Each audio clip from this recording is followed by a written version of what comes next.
નમસ્કાર દર્શક મિત્રો, અમારી વિશેષ રજૂઆતમાં આપનું સ્વાગત છે। હું છું કૃષ્ણા। કોરોના મહામારીની ત્રીજી લહેર વચ્ચે આજે દેશનું નાણાકીય વર્ષ 2022-23નું બજેટ રજૂ થવા જઈ રહ્યું છે, જે મોદી સરકારનું 9મું બજેટ છે। કેન્દ્રીય નાણાપ્રધાન નિર્મલા સીતારમણ લોકસભામાં સવારે 11 વાગે કેન્દ્રીય બજેટ રજૂ કરશે। તેમનું આ ચોથું બજેટ છે। પાછલા વર્ષની જેમ આ વર્ષે પણ કેન્દ્રીય બજેટ પેપરલેસ રજૂ કરાશે। નાણામંત્રી નિર્મલા સીતારમણ પોતાના લાંબા બજેટ ભાષણ માટે જાણીતા છે। તેવામાં માનવામાં આવી રહ્યું છે કે આજે પણ તેમની બજેટ સ્પીચ ઘણા લાંબા સમય સુધી ચાલશે। આશા વ્યક્ત થઈ રહી છે કે સામાન્ય પ્રજાને ટેક્સમાં છૂટ મળી શકે છે, કેમ કે કોરોના કાળમાં લોકોની આવક પર મોટી અસર પડી છે। તેવામાં સરકાર ટેક્સમાં છૂટ આપીને જનતાને મોટી રાહત આપી શકે છે। આ વચ્ચે યુપી સહિત 5 રાજ્યોમાં વિધાનસભાની ચૂંટણી છે, જેથી મોદી સરકાર બજેટ મારફતે લોકોને લોભાવવાનો પ્રયાસ કરી શકે છે। લોકસભામાં બજેટ ભાષણ સમાપ્ત થયાના 1 કલાક બાદ રાજ્યસભાની કાર્યવાહી શરૂ થશે। બજેટ સત્રનો પહેલો ભાગ 11 ફેબ્રુઆરી સુધી ચાલશે અને તેના 1 મહિના બાદ 14 માર્ચથી 8 એપ્રિલ સુધી બજેટ સત્રનો બીજો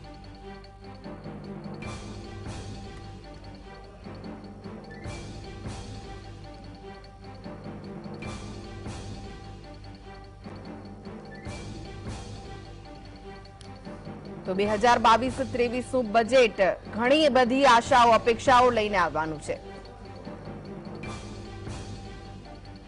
તો નિર્મલા સીતારમણ હાલમાં પોતાના ઘરેથી નીકળીને રાષ્ટ્રપતિ ભવન જઈ રહ્યા છે। આ લાઈવ દ્રશ્યો આપ જોઈ રહ્યા છો, નિર્મલા સીતારમણના ઘરના દ્રશ્યો, જ્યાં તેઓ કારમાં બેસીને હાલમાં રાષ્ટ્રપતિ ભવન તરફ જઈ રહ્યા છે। 11 વાગે તેઓ બજેટ રજૂ કરવાના છે। નાણાં મંત્રાલય જઈ રહ્યા છે હાલમાં 2022-23નું બજેટ ઘણી બધી આશાઓ અપેક્ષાઓ સરકાર માટે પણ મહત્વનું કહી શકાય, કારણ કે 5 રાજ્યોનું ઇલેક્શન છે।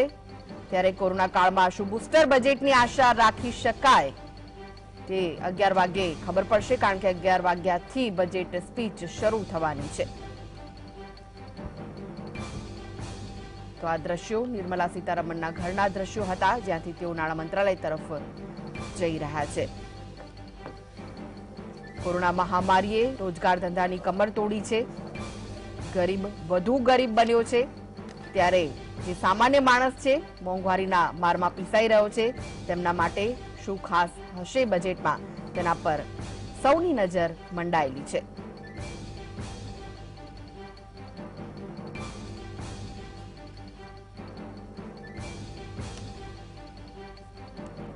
તો છેલ્લા 2 વર્ષમાં વેપાર ધંધામાં ઘણા બધા ઉતાર ચઢાવ પણ જોવા મળ્યા છે। ત્યારે આ વખતે બજેટમાં શું ખાસ હશે, કોરોના કાળમાં શું બુસ્ટર બજેટની આશા રાખી શકાય, તે તમામ વાતો પરથી પડદો 11 વાગે ઉઠશે। 11 વાગ્યાથી બજેટ સ્પીચ શરૂ થવાની છે। તો આ વખતે પણ પેપરલેસ બજેટ રજૂ થવાનું છે। મોદી સરકારનું 9મું અને નાણામંત્રી નિર્મલા સીતારમણનું 4થું બજેટ છે।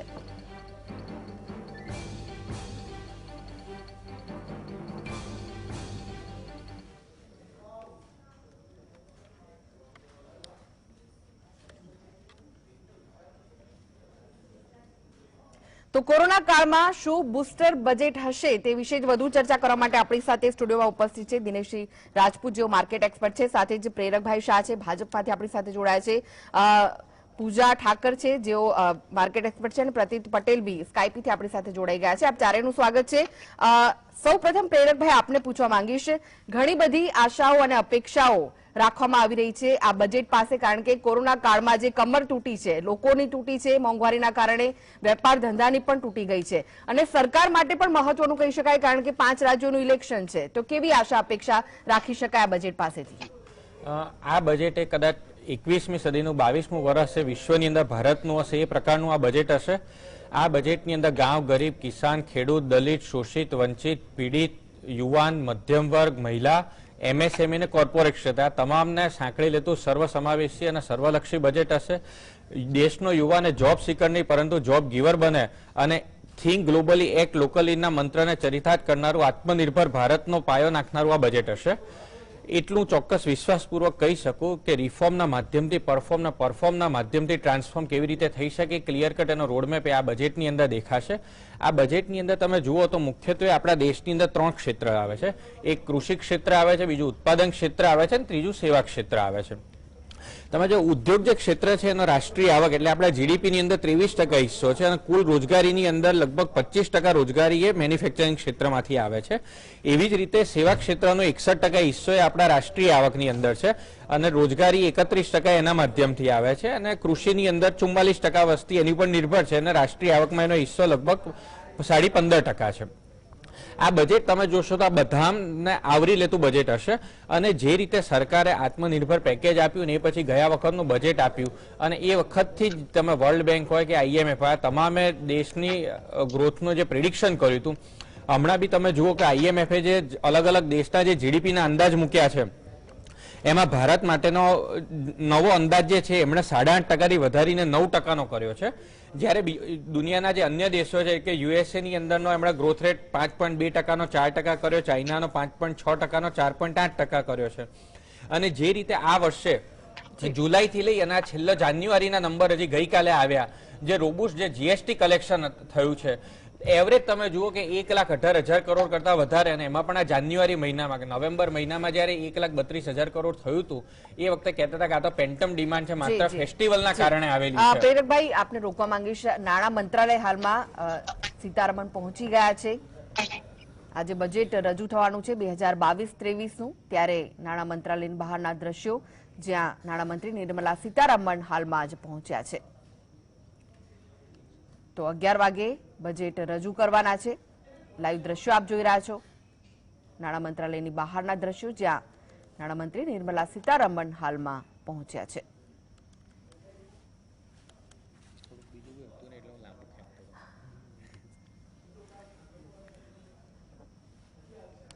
તો કોરોના મહામારીમાં લાખો લોકોએ રોજગારી ગુમાવી છે, ત્યારે લોકોને પણ આશા છે કે નિર્મલા સીતારમણના પિટારામાંથી તેમના માટે પણ કંઈક નીકળે. ઘણી બધી આશા અપેક્ષા સાથેનું 2022-23નું આ બજેટ છે. જોઈએ હવે તેમના પિટારામાંથી શું નીકળે છે. પ્રેરકભાઈ, તમે કંઈક વાત કરી રહ્યા હતા. તો જે રીતે તમે જુલાઈથી લઈ અને અત્યાર સુધીનું રોબુસ્ટ જીએસટી કલેક્શન આવ્યું ને જીએસટી આપણા ઇકોનોમીનો જે બેરોમીટર એને કહી શકાય કે એવરેજ જીએસટી કલેક્શન 1,18,000 કરોડ કરતા વધારે અને એમાં પણ ગઈકાલે જાન્યુઆરી મહિનાનો ફિગર આવ્યો એટલે નવેમ્બરમાં જ્યારે 1,32,000 કરોડ આવ્યું હતું એ વખતે એવું કહેતા હતા કે આ તો પેન્ટમ ડિમાન્ડ ફેસ્ટિવલના કારણે થયેલી છે, બાકી આ શક્ય નથી. પણ જાન્યુઆરીમાં ગઈકાલે 1,38,000 કરોડના નંબર આવ્યા અને ગયા વર્ષ કરતા એટલે જાન્યુઆરી 2021 કરતા 15% વધારે અને જાન્યુઆરી 2020 કરતા 25% વધારે, જે બતાવે છે કે ઇકોનોમીને એક મોમેન્ટમ પકડાઈ ગયું છે. અને એના જ કારણે તમે જુઓ કે આ ક્વાર્ટરની એટલે 2021ના પહેલા ક્વાર્ટરની અંદર 20.1%નો આપણો જીડીપી ગ્રોથ આવ્યો અને બીજા ક્વાર્ટરમાં 8.40%નો આપણો જીડીપી ગ્રોથ આવ્યો. સાથે સાથે આ તમામ વસ્તુઓની સાથે સાથે સરકારે જે કોરોનાનો કપરો કાળ આવ્યો અને ત્યારે જે નીચલા વર્ગ કહેવાય એને ઉપર પણ સરકારે એટલું ફોકસ આપ્યું છે. અને તમે જે સબસિડી જુઓ તો 2019-20ની અંદર દેશની અંદર કુલ સબસિડીનો ફૂડ માટેની સબસિડી 1,08,000 કરોડ હતી, એ વધીને 4,22,000 કરોડ થઈ અને અધર સબસિડી તમે જે 33,000 કરોડ હતી એ વધીને 53,000 કરોડ થઈ. ખાલી 2 વર્ષનો તફાવત તમે જુઓ તો સબસિડીનો ખર્ચો લગભગ 4,22,000 કરોડ કરતા વધારેનો ખર્ચો એ સરકારે કર્યો છે. બાકી જે પ્રકારે ઇકોનોમીની અંદર બદલાવ આવ્યો છે, તમે અત્યારે ઇકોનોમીનું બીજું ઉત્પાદન ક્ષેત્રનું બેરોમીટર કહી શકાય પીએમઆઈ, જેને પરચેસિંગ મેનેજર ઇન્ડેક્સ કહેવાય છે. તો નવેમ્બર મહિનાનો સેવા ક્ષેત્રનો પીએમઆઈ 50 ઉપર હોય તો એને કોઈ પણ ક્ષેત્રનું વિસ્તરણ તરીકે એને ઓળખાય છે. એ નવેમ્બર મહિનાનો સેવા ક્ષેત્રનો પીએમઆઈ 58 આવ્યો છે અને જે છેલ્લા દાયકાનો બીજા નંબરનો સૌથી વધારે છે. અને ઉત્પાદન ક્ષેત્રનો ઓક્ટોબર મહિનામાં 55.90 અને નવેમ્બર મહિનામાં 57.60 આવ્યો છે. જી પ્રતિકભાઈ, આપને પૂછવા માંગીશ કે પ્રેરકભાઈ ઘણી બધી વાતો કરી રહ્યા છે અને કહી રહ્યા છે, બંને માટે મહત્વનું બજેટ છે, લોકો માટે પણ અને સરકાર માટે પણ, કારણ કે ઇલેક્શન પણ 5 રાજ્યોના નજીક આવી રહ્યા છે. તમને શું લાગી રહ્યું છે, શું લોકોની આશા અપેક્ષા પૂર્ણ થશે આ બજેટમાં? જી, ખાસ કરીને જોવા જઈએ તો આ વખતે પર્ટિક્યુલર માર્કેટને રિલેટેડ વાત કરું તો ઘણા વર્ષોમાં મેં પહેલી વાર આવું જોયું છે કે માર્કેટને બજેટથી કોઈ અપેક્ષા છે જ નહીં. અને ઘણા વર્ષોમાં પહેલી વાર એવું બન્યું છે કે બજેટ પહેલા માર્કેટ ખૂબ જ હલકા થઈને જઈ રહ્યા છે. આપણે ઘણીવાર છેલ્લા 10 દિવસમાં આપણા શોમાં વાત કરી છે કે માર્કેટમાં જે રીતનું બજેટ પહેલા આ રીતનું કરેક્શન આવ્યું એ ક્લિયર બતાવે છે કે માર્કેટ ખૂબ જ હલકા છે. તો હવે અહીંયાથી કોઈ બજેટમાં કોઈ ખરાબ વસ્તુ થાય તો પણ માર્કેટમાં બહુ વધારે કરેક્શનની સંભાવના નથી.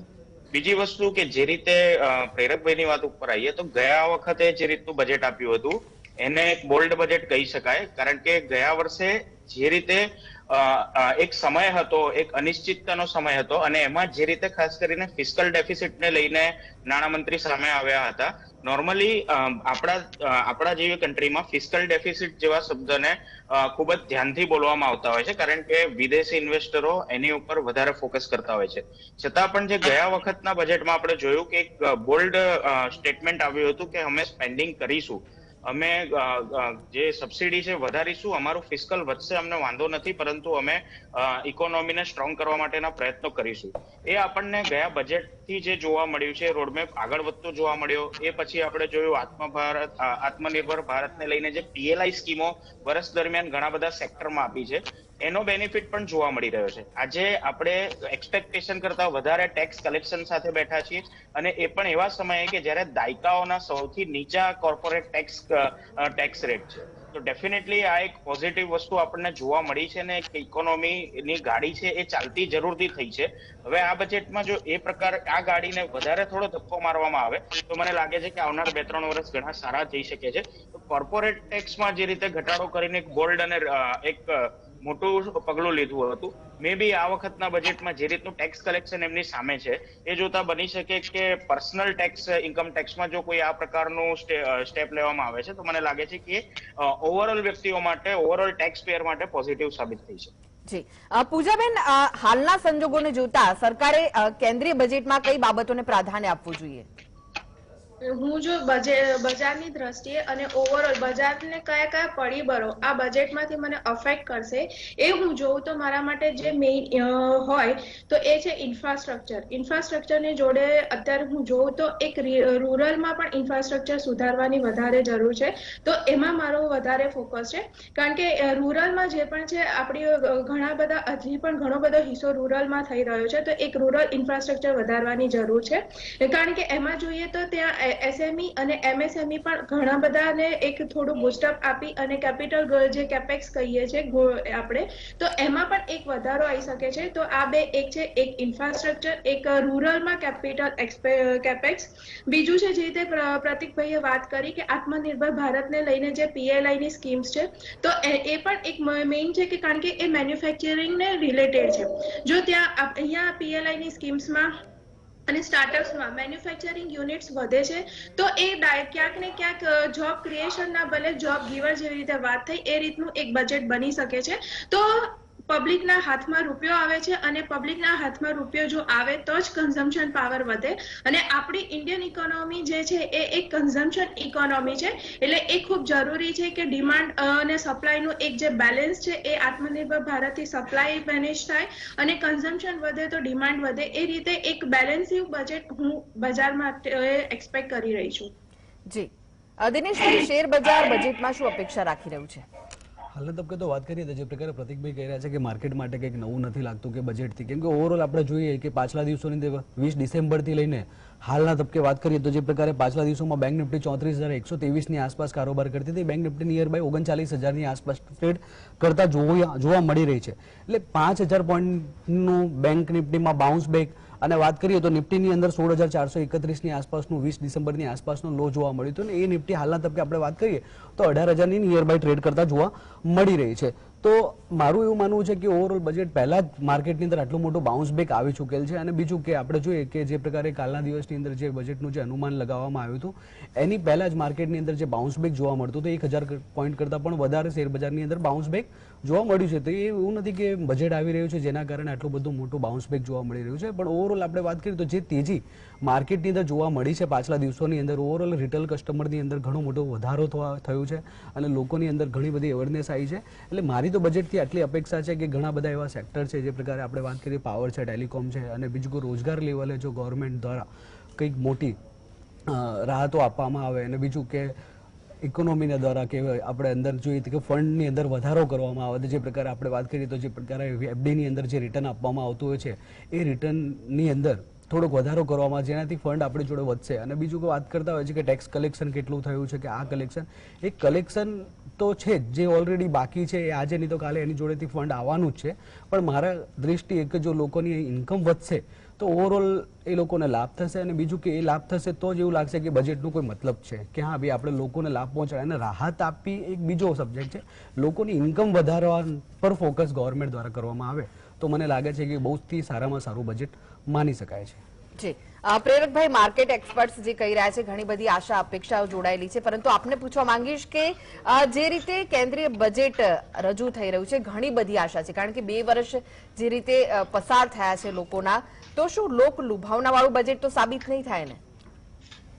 જો મેં તમને પહેલા પણ વાત કરી કે આ બજેટ જે છે તમે નરેન્દ્રભાઈ મોદીની સરકારના 9મું બજેટ છે, અને તમે દરેક બજેટનો અભ્યાસ કરો તો એ તમામ બજેટ ભારત વર્ષ કેવી રીતે મજબૂત થાય એની તરફના ફોકસ સાથેનું બજેટ. ને એમાં પણ જ્યારે કોરોના કાળ આવ્યો ત્યારે ભાઈએ વાત કરી કે ફિસ્કલ ડેફિસિટ એ આપણા ત્યાં શબ્દ લગભગ વાપરતા લોકો ખચકાય એ પ્રકારનો શબ્દ છે, છતાં પણ એ બોલ્ડ ડિસિઝન લીધું અને ફિસ્કલ બાબતની ચિંતા કર્યા વગર કેવી રીતે ઇન્ફ્રાસ્ટ્રક્ચર માટે મોટા પ્રમાણમાં ખર્ચો કરી શકાય અને સામાજિક ખર્ચો વધારી શકાય એની ઉપર સરકારે ફોકસ રાખ્યું. એના કારણે જ આજે ઇકોનોમી રિવાઇવ થઈ કે ગરીબ તબકા હતા એને હાથમાં પૈસા આપ્યા કે જેથી કરીને એમને તકલીફ ન પડે, અને બીજી બાજુ રોજગારીનું સર્જન કરવા માટે 100 લાખ કરોડની ગતિશક્તિ યોજના મૂકી. આજે ગતિશક્તિ યોજનાના માધ્યમથી 2 લાખ કિલોમીટરના રાષ્ટ્રીય રાજમાર્ગ બને છે, 220 જેટલા એરપોર્ટ અને એરસ્ટ્રીપ બને છે, 17 જેટલા ઇન્ડસ્ટ્રીયલ કોરિડોર બને છે, 7 ટેક્સટાઇલ પાર્ક, 38 ઇલેક્ટ્રિક પાર્ક છે, 126 જેટલા ફાર્મા ક્લસ્ટર બની રહ્યા છે. તો આ બધા પાછળનો મૂળ હેતુ એ છે કે જ્યારે ઇન્ફ્રાસ્ટ્રક્ચરના મોટા પ્રમાણમાં સ્પેન્ડિંગ થતું હોય છે તો સ્કિલ ને અનસ્કિલ પ્રાઇવેટ કંપનીનો ઓર્ડર મળે છે, પ્રાઇવેટ કંપનીનો ઓર્ડર મળે એના કારણે સ્કિલ ને અનસ્કિલ લેબરની જરૂર પડે છે. સ્કિલ ને અનસ્કિલ લેબરની જ્યારે જરૂર પડે છે ત્યારે એમના હાથમાં ઇન્કમ આવે છે, ઇન્કમ આવતા ડિસ્પોઝેબલ ઇન્કમ વધે છે, અને ડિસ્પોઝેબલ ઇન્કમ વધતા કન્ઝમ્પશન વધે છે, અને કન્ઝમ્પશન વધતા જીડીપીની અંદર વધારો થાય છે. એક આખું રોટેશન છે. અને જેમ વાત કરી કે આપણા દેશનો જે જીડીપી છે તો જીડીપીની ફોર્મ્યુલા તમે જુઓ તો C+G+I+NX. સી એટલે કન્ઝ્યુમર સ્પેન્ડિંગ, એનો 65% ફાળો છે. જી એટલે ફેડરલ ગવર્મેન્ટ સ્પેન્ડિંગ, જેનો 16% ફાળો છે. આઈ એટલે બિઝનેસ કેપિટલ સ્પેન્ડિંગ, જેનો 19% ફાળો છે. નેટ એક્સપોર્ટ આપણું અત્યાર સુધી નેગેટિવ રહેતું હતું, હવે આપણું એ પોઝિટિવ આવવાનું શરૂ થયું છે. એટલે આ બજેટની અંદર તમે જો કે ઇન્ફ્રાસ્ટ્રક્ચર ઉપર બી ફોકસ હશે અને એક્સપોર્ટ ઓરિએન્ટેડ સેક્ટર ઉપર બી ફોકસ હશે. સાથે સાથે દેશનો યુવાન જે જોબ સિકર નહીં પણ જોબ ગીવર બને, એટલે કેવી રીતે સ્વરોજગાર મેળવી શકે એની ઉપર સરકારનું ફોકસ હશે. અને એમએસએમઈની સાથે સાથે કોર્પોરેટ ક્ષેત્ર અને સામાન્ય કરદાતા આ તમામને આવરી લેતું આ બજેટ હશે. જી પ્રતિકભાઈ, હવે સેક્ટર વાઇઝ જો વાત કરીએ, બેન્કિંગ સેક્ટરની વાત કરીએ તો બેંકોના ક્વાર્ટરલી પરિણામ સારા રહ્યા છે, સરકારી બેંકો પણ સારું પરફોર્મન્સ કરી રહી છે, ત્યારે શું બેન્કિંગ સેક્ટરને લઈને બજેટમાં જોગવાઈઓ જોવા મળશે ખરી? શું લાગી રહ્યું છે? જી આ ખૂબ જ મહત્વનો ક્વેશ્ચન એટલા માટે થઈ જાય છે કારણ કે છેલ્લા 8-10 વર્ષથી કદાચ એનાથી પણ વધારે સમયથી જ્યારથી હું બજેટ જોઉં છું અને બજેટનું એનાલિસિસ કરું છું, દર વર્ષે એક વસ્તુ સાંભળવા મળતી હતી. ફલાણી પીએસયુ બેંકને કેપિટલની જરૂર હતી, આટલા 1000 કરોડ આપ્યા. આ પીએસયુ બેંકને આટલા 1000 કરોડ આપ્યા. પેલી પીએસયુ બેંકમાં સરકારે વધારે પ્રેફરન્શિયલ સ્ટેક લીધો. આટલા વર્ષોથી આપણે જોતા હતા કે ટેક્સ પેયરના મહેનતના પૈસા એ પીએસયુ બેંકોમાં ખાસ કરીને જે રીતે પાછલા વર્ષોમાં આપણે જોયું હતું કે જે રીતે એનપીએ કઈ રીતે કેલ્ક્યુલેટ કરવી, અથવા તો સાદી ભાષામાં સમજીએ તો મેં લોન લીધી, જ્યારે મારે લોન ચૂકવવાનો વારો આવ્યો ત્યારે એ બેંક મને ફરીથી લોન આપે, આ જ ચક્કર ચાલ્યા કરતું હતું. પરંતુ પાછલા 3-4 વર્ષોમાં જે રિફોર્મ્સ થયા આપણી સામે આવ્યા, આ પહેલું બજેટ હશે આટલા વર્ષોમાં કે એક પણ સરકારી બેંકને 1 પણ રૂપિયાની કેપિટલની જરૂર નથી. તો આવું આ એક ક્લિયર વસ્તુ આપણી સામે આવી છે કે પાછલા 5-7 વર્ષોમાં જે રિફોર્મ્સ થયા બેન્કિંગ સેક્ટરને લઈને, એ રિફોર્મ્સનું ફળ હવે મળવા લાગ્યું છે. અને આઈ થિંક મેં ગઈકાલે પણ મારા શોમાં જણાવ્યું હતું કે બેન્કિંગ સેક્ટર અત્યારે જે નંબર્સ આવી રહ્યા છે Q3 ના, એમાં તમે પ્રાઇવેટ સેક્ટર બેંકો જુઓ કે પબ્લિક સેક્ટર બેંક જુઓ, દરેક બેંકોની એસેટ ક્વોલિટી છે સુધરતી જોવા મળી રહી છે.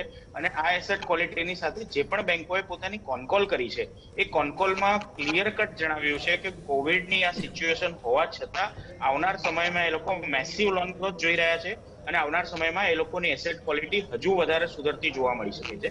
તો આ જે કોનકોલમાં જે મોટી બેંકોના જે મેનેજમેન્ટ તરફથી જે સ્ટેટમેન્ટ્સ આવી રહ્યા છે આ ક્લિયર કટ ઇન્ડિકેટ કરી રહ્યા છે કે ઇન્ડિયાનું બેન્કિંગ સેક્ટર છે એ સૌથી સારા લેવલ પર પહોંચી ગયું છે અને અહીંયાથી ઇન્ડિયાનું બેન્કિંગ સેક્ટર છે આવનાર સમયમાં મજબૂત ગ્રોથ બતાવતું જોવા મળી શકે છે. તો મારી દ્રષ્ટિએ આ બજેટમાં બેન્કિંગ સેક્ટરને લઈને કોઈ પણ જાતના પૈસા નાખવાની વાત નહીં આવે. હા, એક વસ્તુ છે કે ગયા બજેટમાં એફએમએ એક વાત કરી હતી કે 2 પીએસયુ બેંકોને પ્રાઇવેટાઇઝ કરશે.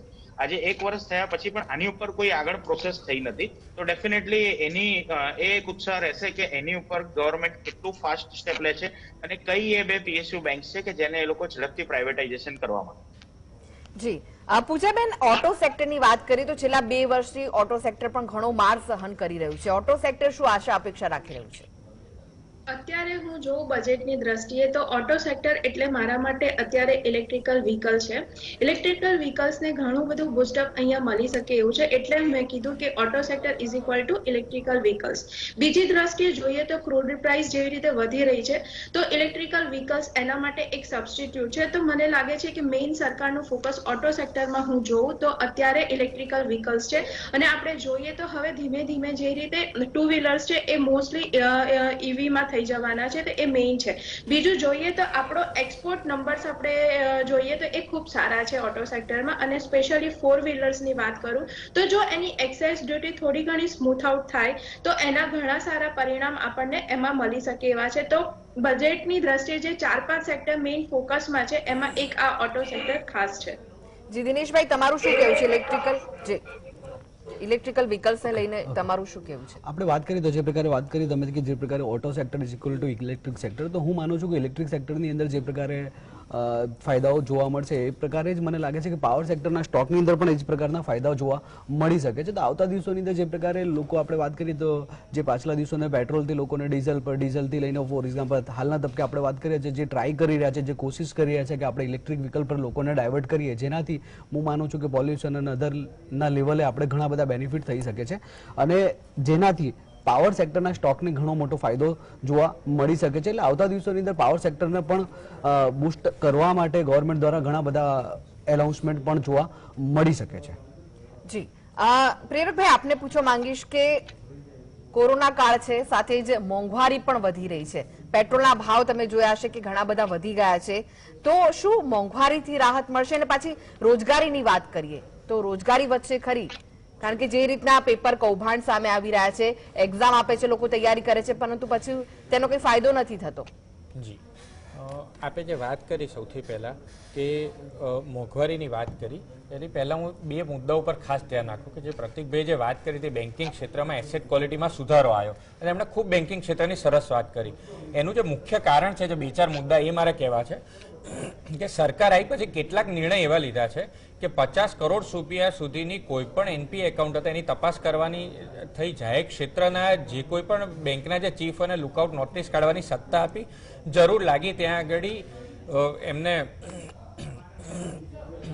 એમને ઇકોનોમિક ઓફેન્ડર એક્ટ લાગુ કરવાની બે સત્તા આપીને આજે એવું છે કે 2018ની અંદર 2 જે પ્રાઇવેટ પીએસયુ બેંકો હતી એ પ્રોફિટમાંથી, બાકી બધી નુકસાનમાંથી આજે એ પરિણામ આવ્યું છે કે આજે 2 જ નુકસાનની અંદર છે, બાકી બધી જ પ્રોફિટની અંદર છે.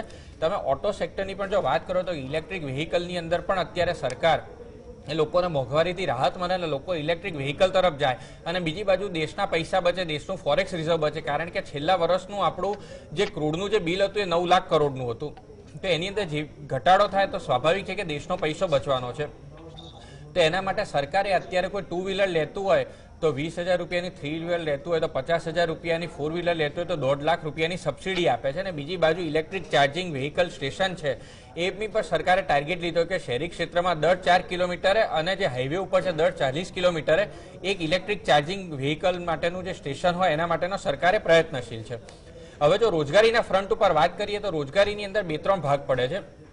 એક જે છે આપણા દેશની અંદર સોશિયો ઇકોનોમિક ક્લાસ છે જે એકદમ નીચેના ભાગ છે, તો એ સ્વરોજગાર મેળવી શકે એના માટે જ સરકારે 2015ની અંદર સ્કિલ ઇન્ડિયાની શરૂઆત કરી હતી.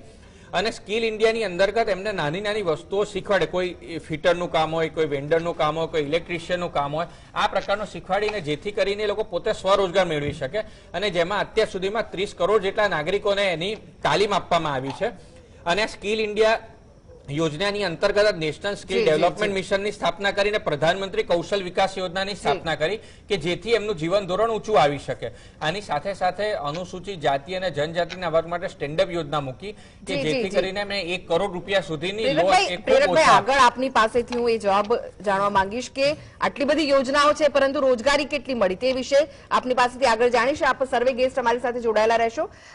હાલમાં સમય છે બ્રેકનો, લઈએ બ્રેક. તો બ્રેક બાદ આપનું સ્વાગત છે. બજેટ 2022-23 ઘણી બધી આશા અપેક્ષા. કોરોના મહામારીની ત્રીજી લહેર વચ્ચે દેશનું નાણાકીય વર્ષ 2022-23 નું બજેટ રજૂ થવાનું છે. 11 વાગે નિર્મલા સીતારમણ પહોંચશે અને બજેટ રજૂ કરશે. ત્યારે કેવું હશે આ બજેટ? શું લોકોની આશા અપેક્ષા પૂર્ણ થશે આ બજેટ થકી? કેન્દ્રીય નાણાપ્રધાન નિર્મલા સીતારમણ બજેટ રજૂ કરવાના છે. તેઓ પોતાના ઘરેથી નીકળ્યા હતા, નાણાં મંત્રાલય પહોંચ્યા. થોડીવારમાં રાષ્ટ્રપતિને બજેટની કોપી આપવા રાષ્ટ્રપતિ ભવન પહોંચશે નાણાપ્રધાન. તો પાછલા વર્ષની જેમ આ વર્ષે પણ બજેટ પેપરલેસ રજૂ થવાનું છે. 11 વાગે બજેટ રજૂ થશે. મોદી સરકારનું 9મું અને નાણામંત્રી નિર્મલા સીતારમણનું 4થું બજેટ છે આ. તો બપોરે 11 વાગે નાણાપ્રધાન નિર્મલા સીતારમણ બજેટ રજૂ કરશે. આજે દેશનું નાણાકીય વર્ષ 2022-23 નું બજેટ રજૂ થવા જઈ રહ્યું છે. કોરોના કાળમાં શું બુસ્ટર બજેટની આશા રાખી શકાય?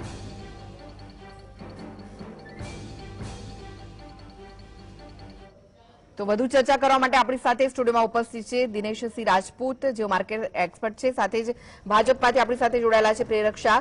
સ્કાયપીથી પૂજા ઠાકર જોડાયેલા છે અને પ્રતીત પટેલ પણ આપણી સાથે જોડાયેલા છે. બંને માર્કેટ એક્સપર્ટ છે. પ્રેરકભાઈ, આપ કહી રહ્યા હતા કે સરકારે ઘણી બધી યોજનાઓ કરી છે રોજગારી માટે, પરંતુ મારો પ્રશ્ન એ હતો કે રોજગારી માટે યોજનાઓ છે પરંતુ રોજગાર કેટલો મળ્યો છે? જી, તમે જુઓ કે આ જે યોજનાઓનો જે લાભ લીધો એના ઉપરથી આપણને ખ્યાલ આવી શકે કે રોજગાર કેટલો. માનો કે મુદ્રા યોજના છે તો એક સોશિયો ઇકોનોમિક ક્લાસ માટે છે અને અત્યાર સુધીમાં 15 લાખ કરોડની એમાં લોન અપાઈ છે અને લગભગ 28.68 કરોડ એના લાભાર્થી બન્યા છે. તમે જો નાની નાની બેંકો, શેડ્યુલ કોમર્શિયલ બેંક હોય, રિજનલ કોઓપરેટિવ રૂરલ બેંક હોય, એનબીએફસી હોય, માઇક્રો ફાઇનાન્સ બેંક હોય, આ તમામે એની અંદર ધિરાણ કરે છે. અને ઘણા બધા વિડીયો બી એ રીતે, હમણાં જ એક સુરતના રીતુકુમારીનો વિડીયો ફરે છે કે એલએમવી વ્હીકલ ચલાવવાની એને ટ્રેનિંગ લીધી અને આ મુદ્રા લોન યોજનાની અંતર્ગત એમણે રિક્ષા ચલાવે છે અને અત્યારે દર મહિને 14,000 રૂપિયા કમાય છે. તો આવા પ્રકારના નાના નાના લોકો. સાથે સાથે તમે દેશની અંદર સ્ટાર્ટઅપની અંદર સરકારે ફોકસ આપ્યું યુવાનો માટે. અને જ્યારે સ્ટાર્ટઅપની અંદર સરકારે ફોકસ કર્યું હતું ત્યારે તમને ખબર છે કે વિરોધ પક્ષવાળાએ કેવા પ્રકારના એની ઉપર ટ્વીટ કર્યા હતા અને કેવા નિવેદનો કર્યા હતા. અત્યારે મારે એ રાજકારણના વિષયમાં નથી પડવું, પણ આજે આપણે ગૌરવ સાથે કહી શકીએ કે વિશ્વમાં 3જા નંબરના સૌથી વધુ સ્ટાર્ટઅપ ભારતમાં છે અને ભારતના કુલ સ્ટાર્ટઅપના 43% સ્ટાર્ટઅપ આપણા ગુજરાતમાં છે. જે છેલ્લો DPIIT નો રિપોર્ટ આવ્યો છે, department of promotion for industry and international trade, એના હિસાબે ભારતની અંદર અત્યારે 60,000 કરતા વધારે સ્ટાર્ટઅપ છે અને પ્રત્યેક સ્ટાર્ટઅપમાં 20 કરતા વધારે લોકોને રોજગારી મળી છે. અને એમાં પણ પર્ટિક્યુલર જો યુનિકોર્ન સ્ટાર્ટઅપની વાત કરીએ એટલે કે $1 અબજ થી વધારેના મૂલ્યના સ્ટાર્ટઅપની વાત કરીએ તો ભારતમાં અત્યારે 38 કરતા વધારે યુનિકોર્ન સ્ટાર્ટઅપ છે અને ક્વાર્ટર 3 ની અંદર જ 10 યુનિકોર્ન સ્ટાર્ટઅપ એની અંદર નવા ઉમેરાયા છે. આજે સ્ટાર્ટઅપની અંદર અમેરિકા અને ચાઇના કરતા આપણે આગળ નીકળીએ એ પ્રકારની સ્થિતિ આપણા ઊભી થઈ છે. અને આજે દેશના યુવાનો જે છે તે કંઈક ને કંઈક ઇનોવેશન કરતા હોય છે, મહેનત કરતા હોય છે. તો સરકારે પણ નક્કી કર્યું કે જ્યારે યુવાનો મહેનત કરીને નવું શોધતા હોય છે તો સ્ટાર્ટઅપ ઉપર પહેલા 3 વર્ષ માટે કોઈ પણ ટેક્સ લેવામાં નહીં આવે. આ પ્રકારનું, જેથી કરીને એમને એના માટે પ્રોત્સાહન મળે. તો સરકારનું કાર્ય જે છે એ આ પ્રકારનું જે કામ કરતા હોય એને પ્રોત્સાહન પૂરું પાડવાનું છે. અને એવી જ રીતે તમે MSME ક્ષેત્રની અંદર તમે જુઓ તો MSME ક્ષેત્રની વાત કરવી એટલા માટે અગત્યની છે કે દેશની કુલ રોજગારીમાંથી લગભગ 1/4 એટલે 14 કરોડ રોજગારી લોકોને રોજગારી MSME ક્ષેત્ર આપે છે. આપણા ઉત્પાદનના GDPનો 30% GDP MSME ક્ષેત્રનો છે અને દેશની કુલ નિકાસમાં 45% ફાળો પણ MSME ક્ષેત્રનો છે. આ MSME માટે પહેલી વખત એવા નિર્ણય લીધા આવ્યા કે 100 કરોડ રૂપિયા સુધીના સરકારના કોઈ પણ ઓર્ડર હશે તો એમાંથી 20% ઓર્ડર MSME ક્ષેત્રને આપવામાં આવશે અને 200 કરોડ રૂપિયા સુધીના સરકારના કોઈ પણ ટેન્ડરમાં ગ્લોબલ કંપની એટલે ફોરેનની કંપનીને ઇન્વાઇટ કરવામાં નહીં આવે, જેથી મેક ઇન ઇન્ડિયાને પ્રોત્સાહન મળે અને MSMEને કોમ્પિટિશન ના મળે. એવી જ રીતે આજે કોરોના કાળની અંદર MSMEને લિક્વિડિટીની તકલીફ પડી હતી તો એના માટે સરકારે 4.5 લાખ કરોડની emergency credit line guarantee scheme કે જેમાં પ્રિન્સિપલ એમાઉન્ટ અને ઇન્ટરેસ્ટ એમાઉન્ટ આ બંનેની જવાબદારી સરકારની, એટલે કોલેટરલ ફ્રી લોન અને એની અંદર પણ મોરેટોરિયમ 1 વર્ષનો સરકારે આપ્યો હતો. અને આજની તારીખે આપણે સૌ જાણીએ છીએ કે કોઈ પણ એમએસએમઈ ઇન્ડિપેન્ડન્ટ નથી, ક્યાંક ને ક્યાંક કોઈક ને કોઈ કોર્પોરેટ ઉપર ડિપેન્ડન્ટ છે. તો સરકારે એમાં પણ નિર્ણય કર્યો કે કોર્પોરેટે કમ્પલસરી એમના કુલ ઓર્ડરના 25% ઓર્ડર એમએસએમઈ ને આપવા પડશે, અને જે 25% ઓર્ડર હોય એમાંથી 10% ઓર્ડર છે મહિલા દ્વારા સંચાલિત એવી એમએસએમઈ ને આપવા પડશે. અને કોર્પોરેટે 45 દિવસની અંદર જે એમએસએમઈ ને ચૂકવવાનું થતા હોય પેમેન્ટ બી કરી દેવું પડશે. નહીં કરે તો એની ઉપર એમણે એક એપેક્સ બોડી બનાવી છે જે ચાલુ ઇન્ટરેસ્ટ રેટ કરતા 3 ગણા વ્યાજ સાથે ચૂકવવાની એમએસએમઈ માટે ફરક પાડી શકે છે. એવી જ રીતે વર્ષોથી ફિક્કી અને સીઆઈઆઈ ની એક માંગણી હતી કે એમએસએમઈ ની વ્યાખ્યા બદલવામાં આવે અને ટર્નઓવર આધારિત કરવામાં આવે. તો સરકારે છેલ્લી 1 જ મિનિટમાં હું બતાવી દઉં આપને રોકવા માંગીશ. હાલમાં જે દ્રશ્યો છે, નિર્મલા સીતારમણ નાણામંત્રી તેઓ રાષ્ટ્રપતિ ભવન જવા રવાના થશે. આપ તેમના હાથમાં લાલ કલરનું જે બેગ છે તે જોઈ રહ્યા છો. એ બેગ લઈને તેઓ રાષ્ટ્રપતિ ભવન જવા રવાના થશે. તેની કોપી રાષ્ટ્રપતિને સોંપશે અને ત્યારબાદ તેઓ 11 વાગે બજેટ રજૂ કરવાના છે. તો બજેટ રજૂ કરતા પહેલાની આ જે તમામ વિધિઓ છે, સૌપ્રથમ તેઓ નાણાં મંત્રાલય પહોંચ્યા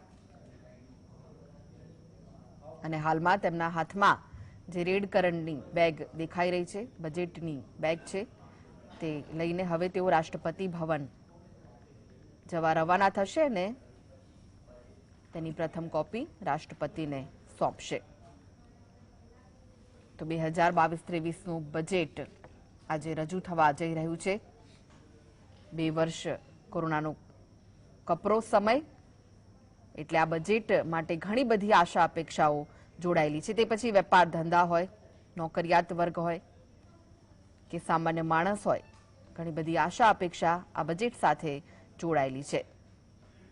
ત્યારે જોવાનું એ રહેશે કે નિર્મલા સીતારમણ તેમના બજેટ પિટારામાંથી શું નીકાળે છે, કેવી રાહત મળે છે, કેવી જોગવાઈઓ મળે છે, તેના પર સૌની નજર મંડાયેલી છે. નિર્મલા સીતારમણનો કાફલો હવે રાષ્ટ્રપતિ ભવન જવા માટે રવાના થયો છે.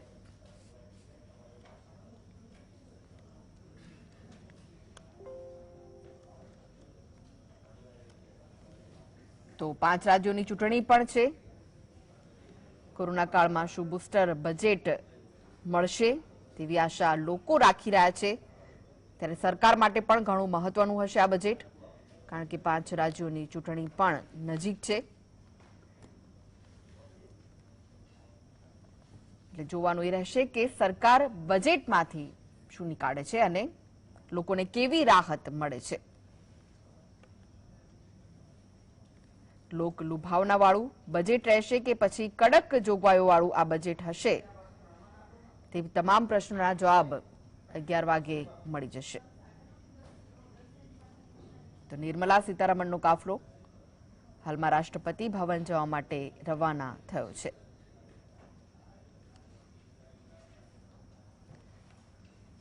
વેપાર ધંધાને પણ ઘણી બધી આશા, કારણ કે છેલ્લા 2 વર્ષમાં વેપાર ધંધાઓમાં પણ ઘણા ઉતાર ચઢાવ રહ્યા છે. ત્યારે તેમના માટે પણ શું ખાસ હશે તે તમામ નજર રહેલી છે.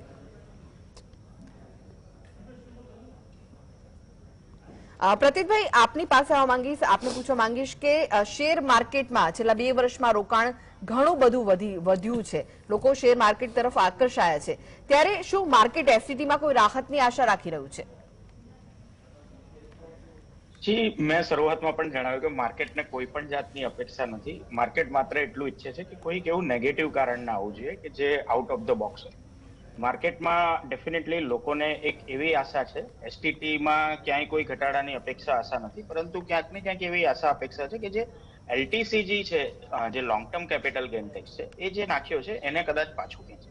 આનું સિમ્પલ રીઝન એ છે કે જ્યારે એસટીટી લાગુ કરવામાં આવ્યો હતો ત્યારે સંસદમાં નાણામંત્રીએ જણાવ્યું હતું કે એસટીટી લગાવીએ છીએ ને એની સામે અમે લોંગ ટર્મ કેપિટલ ગેઇન ટેક્સને નાબૂદ કરીએ છીએ, એક જ ટેક્સ અમે રાખવા માંગીએ છીએ. પરંતુ પાછળથી જ્યારે એલટીસીજી પણ લગાવ્યો ત્યારે લોકોને એક વસ્તુની જરૂરથી આ વસ્તુ ધ્યાનમાં આવી કે આ બંને ટેક્સ યોગ્ય લાગતા નથી. પણ આઈ થિંક અત્યારે જે રીતનો માહોલ છે આમાં કોઈ ખાસ ફરક પડતો નથી. અને મેં અગાઉ પણ આની એક વાત જણાવી પણ હતી કે ખાસ કરીને આપણે રિટેલ ઇન્વેસ્ટર તરીકે વિચારીએ છીએ કે રિટેલ ઇન્વેસ્ટર ને આનાથી કોઈ ફરક પડે, પરંતુ મારી દ્રષ્ટિએ ફરક એટલા માટે નથી પડતો કારણ કે કોઈ રિટેલ ઇન્વેસ્ટર કદાચ પ્રોફિટમાં 1 વર્ષથી ઉપર ભાગ્યે જ હોલ્ડ કરીને ઉભું રહેતું હોય છે. અને એમાં પણ તમે જુઓ કે જે 50% અત્યારની જે સ્ટોક માર્કેટમાં ઇન્વેસ્ટ કરતી જે પબ્લિક છે એમાં 50% પબ્લિક છે છેલ્લા 2 વર્ષમાં જોડાઈ છે. અને આ જે 50% પબ્લિક છે એ લોકોએ ઇન્વેસ્ટમેન્ટ હજુ સુધી અનુભવ્યું જ નથી. એ લોકોએ માત્ર short term trading, short term profit જ અનુભવ્યો છે. તો હું વારંવાર છેલ્લા 1-2 મહિનાથી કહેતો આવ્યો છું કે માર્કેટ અત્યારે ઓવરઓલ એવા જંકશન ઉપર છે કે મે બી બજેટ એક ઇવેન્ટ છે એની આસપાસ તમને જે પણ ઉપર નીચે એક સેન્ટિમેન્ટલ મૂવ જોવા મળે, પણ ઓવરઓલ 300 મહિના માર્કેટ થોડુંક સાઇડવેઝ જઈ શકે છે. અને આવા સંજોગમાં જે નવા ઇન્વેસ્ટર જે છેલ્લા 2 વર્ષની અંદર માર્કેટમાં જોડાયા છે એ લોકોની સાચી પરીક્ષા થતી જોવા મળશે. અને જે લોકો આ માર્કેટનો જે આવનાર સમય રહેશે એને ફેઝ નહીં કરી શકે એ લોકો કદાચ માર્કેટમાંથી ફરીથી આઉટ થતા પણ જોવાશે. તો ખાસ કરીને માર્કેટને કોઈ મેજર એક્સપેક્ટેશન બજેટથી નથી.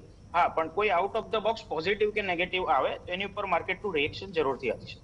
જી દિનેશભાઈ, તમારા મતે એવા કયા સેક્ટર છે જેમાં સરકાર દ્વારા મોટા પગલાઓનું એલાન થઈ શકે છે અને કયા સેક્ટરને વધુ રાહત મળી શકે છે? મારી દ્રષ્ટિએ તો વાત કરીએ તો જે પ્રકારે આપણે વાત કરીએ કે માર્કેટ જે લેવલ પર ટ્રેડ કરી રહ્યું છે કે આ લેવલથી માર્કેટની અપેક્ષા એ છે કે માર્કેટ ઓવરઓલ એક બાઉન્સ બેક સાથે અને માર્કેટ એક ટોપ પર ટ્રેડ કરતા જોવા મળી રહ્યું છે. અને પાછલા દિવસોની અંદર આપણે વાત કરીએ છીએ કે જે બેંક નિફ્ટી 41,000ની ઉપર જોવા મળતી હતી એ બેંક નિફ્ટી ફરીથી નિયર બાય 39,000ની આસપાસ ટ્રેડ કરતા જોવા મળી રહી છે. અને નિફ્ટીની વાત કરીએ તો 18,600ની આસપાસ જે નિફ્ટી હતી એ નિફ્ટી અત્યારે હાલના તબકે 17,400ની આસપાસ ટ્રેડ કરતા જોવા મળી છે. તો મને લાગે છે કે આ બજેટથી પાવર સેક્ટર છે, ટેલિકોમ સેક્ટર છે અને બેન્કિંગને પણ થોડીક રાહત આપવામાં આવશે, જેનાથી વાત કરીએ કે આવતા દિવસોની અંદર ગવર્મેન્ટના જે અપકમિંગ પ્રોજેક્ટો છે કે અધર જે પણ એનાઉન્સમેન્ટો છે એનાથી એ બધા સેક્ટરને ઘણો બધો ફાયદો થઈ શકશે. અને બીજું કે આ સેક્ટરને રાહત આપવાથી પણ મને લાગે છે એને એક સારો એક બૂસ્ટર ડોઝ મળી શકે છે. જી પૂજાબેન, વિદેશી રોકાણને આકર્ષવા માટે બજેટમાં શું ખાસ હોઈ શકે છે, શું પગલાં લેવાઈ શકે છે?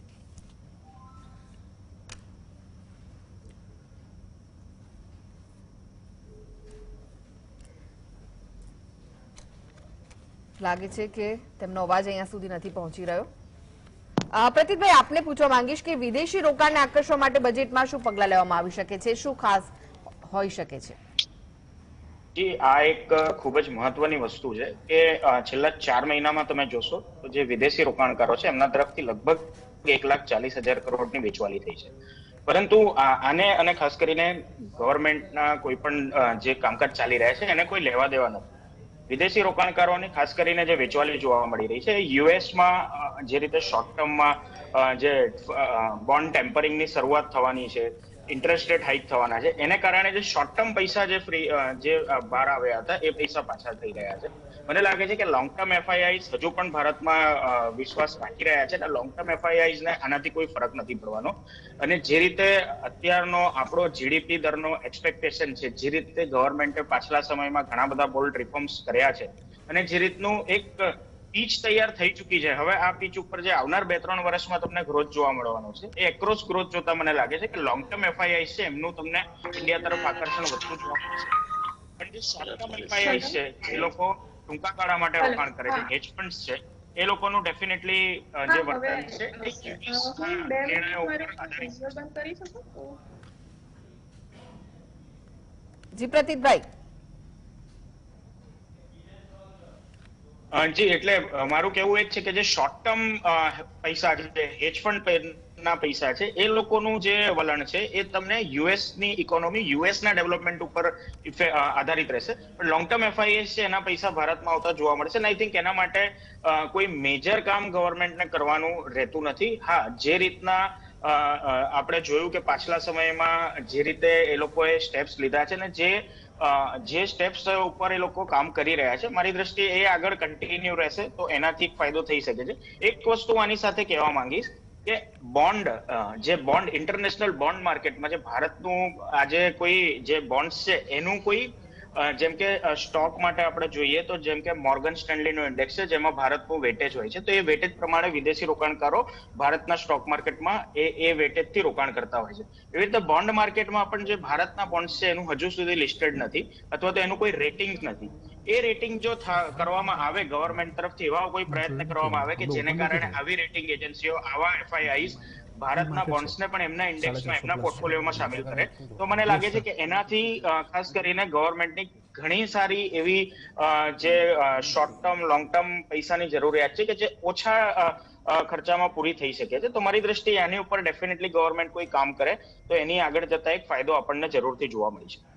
જી દિનેશભાઈ, હાલમાં એવી કઈ બાબતો છે જેના પર શેર બજાર સરકાર પાસે સ્પષ્ટતા ઈચ્છે છે?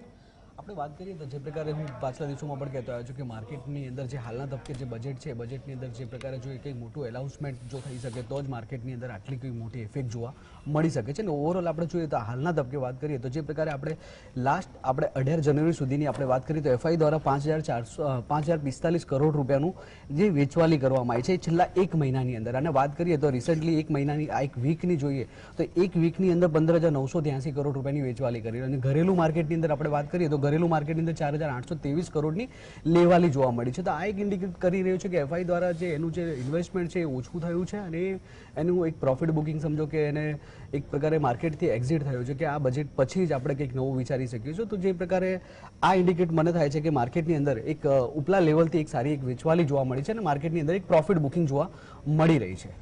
જી પ્રતિકભાઈ, ક્રિપ્ટોકરન્સીની જો વાત કરીએ તો તેને લઈને સરકાર કાયદો લઈ આવવાની વેતરણ કરી રહી છે, પણ હાલના તબક્કે આ શક્ય લાગી રહ્યું છે ખરું? તે આપની પાસેથી આગળ જાણીશ તે પહેલા એક મહત્વના સમાચાર હાલમાં મળી રહ્યા છે તેના પર નજર કરીએ. રાષ્ટ્રપતિ ભવન પહોંચ્યા છે નાણાપ્રધાન નિર્મલા સીતારમણ. તો રાષ્ટ્રપતિ ભવન પહોંચી ચૂક્યા છે. બજેટ પૂર્વે શેર બજારમાં ઉછાળો પણ જોવા મળી રહ્યો છે. માર્કેટ ઓપન થઈ ચૂક્યું છે. બજેટ પૂર્વે જ શેર બજારમાં ઉછાળો જોવા મળી રહ્યો છે. પ્રી માર્કેટમાં સેન્સેક્સ 658 પોઈન્ટ અપ જોવા મળી રહ્યો છે. નિફ્ટીમાં પ્રી માર્કેટમાં 189 પોઈન્ટનો ઉછાળો જોવા મળી રહ્યો છે. તો પ્રતિકભાઈ, બજેટ પૂર્વે શેર બજારમાં ઉછાળો જોવા મળી રહ્યો છે, શું કહેશો આપ? જી ચોક્કસથી આ ઉછાળો બે કારણથી છે. એક તો ગ્લોબલ માર્કેટ્સમાં પણ ગઈકાલે સારું મોમેન્ટમ હતું, યુએસના માર્કેટમાં સતત બીજા દિવસે, તો એની પણ એક આપણને ઇમ્પેક્ટ જોવા મળી રહી છે. ને બજેટ પહેલા ખાસ કરીને એશિયન માર્કેટ્સ પણ સવારે પોઝિટિવ હતા, તો એનું પણ એક અત્યારે મોમેન્ટમ જોવા મળી રહ્યું છે. અને ખાસ કરીને આવા ઇવેન્ટમાં શરૂઆતમાં તમને એક હોપ સાથેની મોમેન્ટમ જોવા મળતી હોય છે. હવે બજેટ સ્પીચ ચાલુ થશે ને જે રીતનો વીક્સ છે તમને વન વે મુવમેન્ટ જોવા મળે એવી સંભાવના ઓછી છે. બંને તરફના મૂવ્સ આવતા જોવા મળી છે. પ્રતિકભાઈ, ક્રિપ્ટોકરન્સી વાળો મારો પ્રશ્ન હતો કે ક્રિપ્ટોકરન્સીને લઈને સરકાર કાયદો લાવવાની વેતરણમાં છે, પરંતુ શું હાલના તબક્કે આ શક્ય લાગી રહ્યું છે ખરું? જી ખૂબ જ સાચી વાત છે. ને મને જ્યાં સુધી લાગે છે ત્યાં સુધી પરિસ્થિતિ એવી છે કે લગભગ 10 કરોડ લોકો ક્રિપ્ટોમાં અત્યારે ઇન્વેસ્ટેડ છે. અને આજની તારીખે આ 10 કરોડ લોકો માત્ર 1.5-2 વર્ષમાં ક્રિપ્ટોમાં ઇન્વેસ્ટમેન્ટ કરતા થયા છે.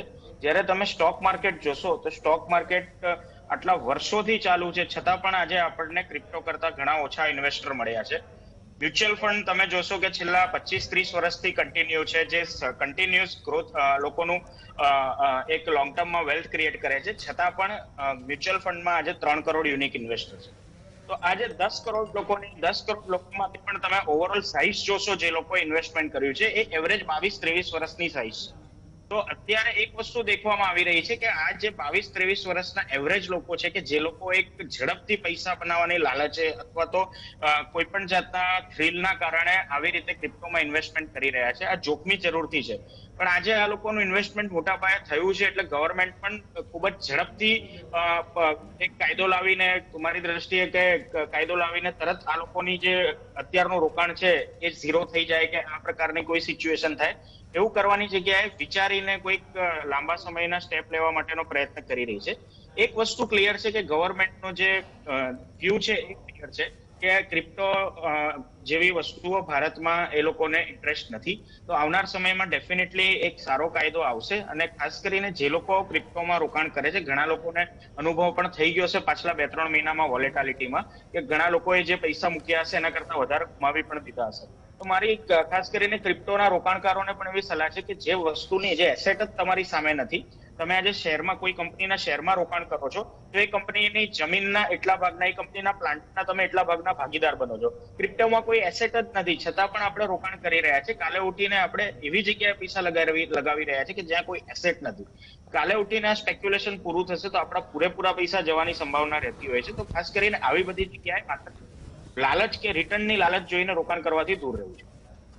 જી પ્રેરકભાઈ, આપને પૂછવા માંગીશ કે 5 રાજ્યોનું ઇલેક્શન આવી રહ્યું છે, સાથે જ ગુજરાતનું પણ આવી રહ્યું છે, તેની અસર બજેટમાં જોવા મળશે? જી, તમે પહેલેથી નરેન્દ્રભાઈ મોદી જ્યારે ચીફ મિનિસ્ટર હતા ને ત્યારબાદ પ્રધાનમંત્રી બન્યા ત્યારથી તમે જુઓ તો ક્યારેય કોઈ પણ બજેટ હોય કે કોઈ પણ એનાઉન્સમેન્ટ હોય કોઈ ઇલેક્શનને ધ્યાનમાં રાખીને નથી કરવામાં આવતી.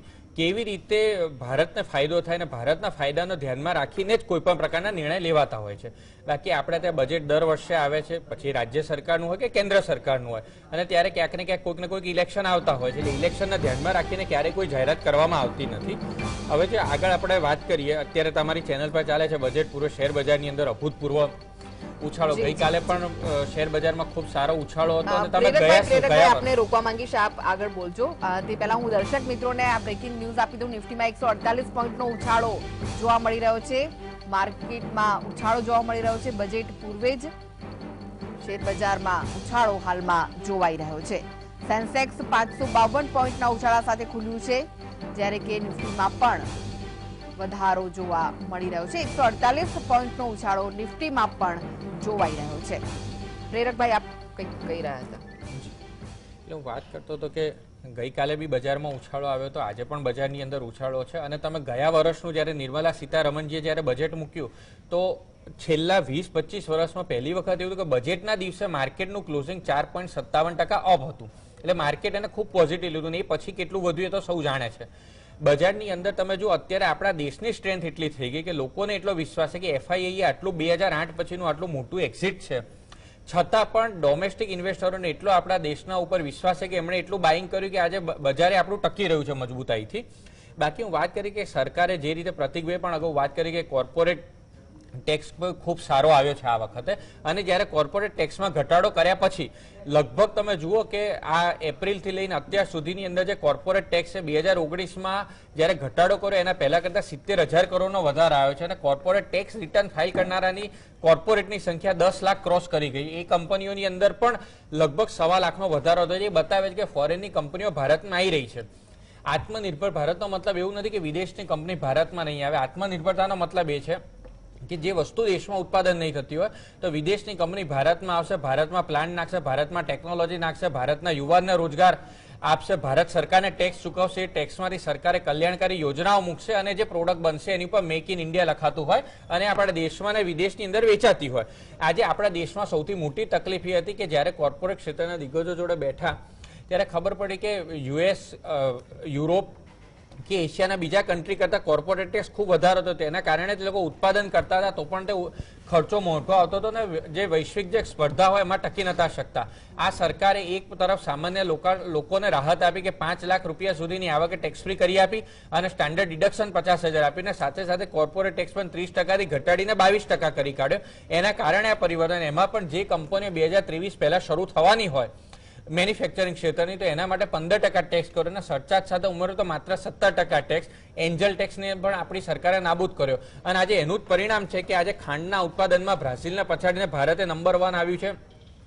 સ્ટીલના ઉત્પાદનમાં જાપાનને પછાડીને નંબર 2 બન્યું છે. મોબાઈલના ઉત્પાદનમાં વિયેટનામને પછાડીને નંબર 2 બન્યું છે. સૌર ઉર્જાની અંદર વિશ્વની અંદર નંબર 2 ભારતની અંદર થાય છે. કાપડના ઉત્પાદનમાં ઇટાલીને પછાડીને નંબર 2 બન્યું છે. ઓટોના ઉત્પાદનમાં જર્મનીને પછાડીને નંબર 4 બન્યું છે. નોમિનલ જીડીપીમાં ભારતે 6ઠ્ઠી મોટી અર્થવ્યવસ્થા બની છે અને પરચેસિંગ પાવર પેરિટીની અંદર વિશ્વની 3જા નંબરની મોટી અર્થવ્યવસ્થા ભારત બની છે. આજે જર્મનીને પછાડીને 7મા નંબરનું સૌથી મોટું સ્ટોક માર્કેટ ભારતનું બન્યું છે અને રિન્યુએબલ એનર્જીમાં વિશ્વમાં 3જા નંબરની એ ભારતમાં પ્રોડ્યુસ થાય છે અને વિશ્વના 3જા નંબરના સૌથી વધુ સ્ટાર્ટઅપ પણ ભારતમાં આવે છે અને ઔદ્યોગિક ઉત્પાદનમાં અમેરિકાને પછાડીને નંબર 2 પર આજે ભારત આવ્યું છે. આનું કારણ જ એ છે કે આ પ્રકારે જે સરકારે એમએસએમઈ માટે, કોર્પોરેટ ક્ષેત્ર માટે અને સામાન્ય લોકો માટે જે નિર્ણયો લીધા એનું આ પરિણામ એ છે. અને હું એટલા માટે જ એટલું કહીશ કે જ્યારે કોરોનાની મહામારી આવી એ પછીના સમય જ્યારે બધાને પોતાનું ભાવિ અંધકાર લાગતું હતું એના માટે એક સરસ એક કવિતા ધારો મારી વાતને પૂરું કરી. દુનિયા કા ઇતિહાસ પૂછતા ग्रीक कहाँ, लुनान कहाँ, घर घर शुभ अग्नि जलाता वह उन्नत ईरान कहाँ, दीप बुझे जब पश्चिम जगत में चारों ओर छाया बर्बर अंधियारा तभी चीर कर तमकी चारी चमक उठा हिंदुस्तान हमारा.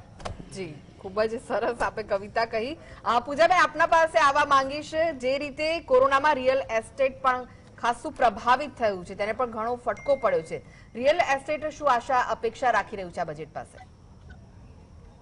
રિયલ એસ્ટેટને જો બજેટથી કોઈ આશા હોય તો એ એક જ છે કે હોમ લોન જે છે હાઉસિંગ્સ માટેની જે છે કે એફોર્ડેબલ ને થોડું ઘણી છૂટછાટ મળે.